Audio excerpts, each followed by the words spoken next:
Previously on Ledger of Truth.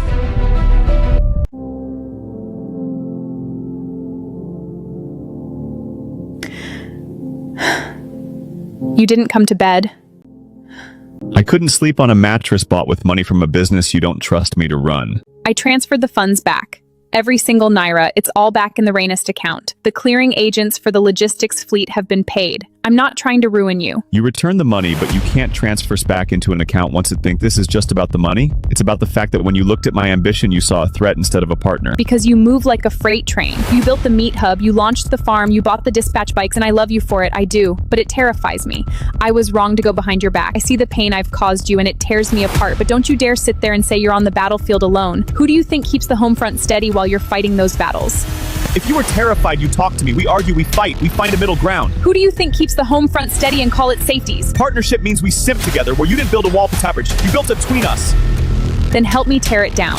I made a massive mistake, and I will spend every day earning your respect back if you let me. But please, don't lock me out of the life we built. But the company structure changes today. We need boundaries. And as for us, I need time to figure if the woman I'm sharing a bed with is my biggest supporter or my biggest liability.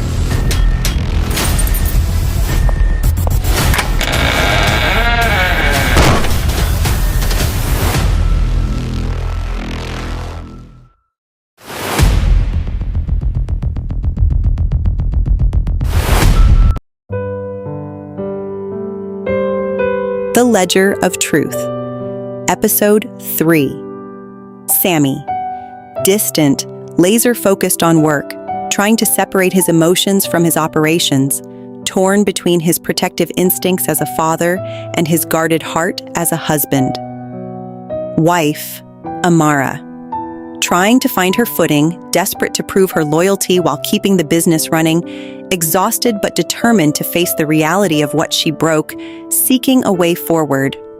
Wow, let's watch the new episode 3 and see how things turn out.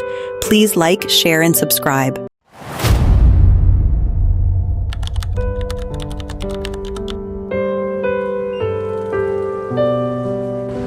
The cold room temperature is holding steady on the solar grid, and the first shipment of boneless beef for the evening rush just arrived. I update the logs myself to make sure everything is perfect. Good.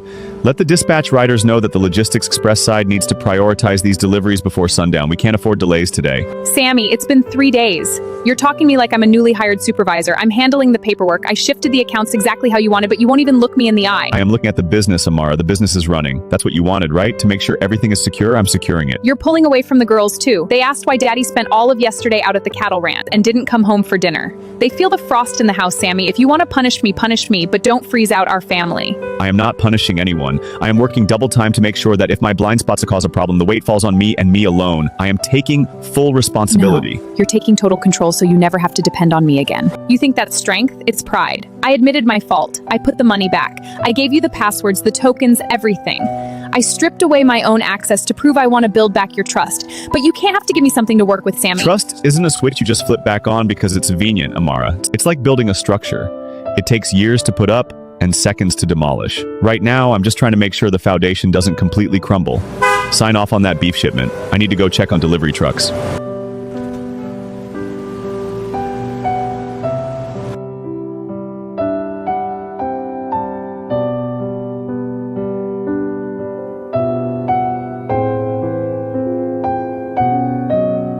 They're finally asleep. The little one wouldn't stop asking when you were going to come in and read her a story. I told her you were finishing up some big logistics plans.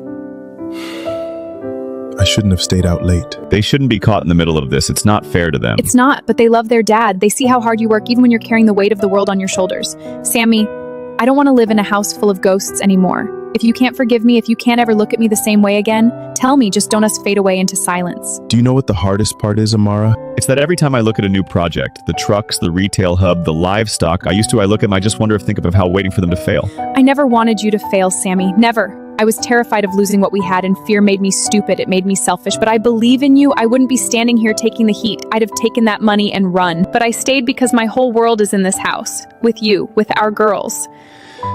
We can't go back to how things were before. That version of us is gone. I know. But I don't want to lose business, and definitely not our family.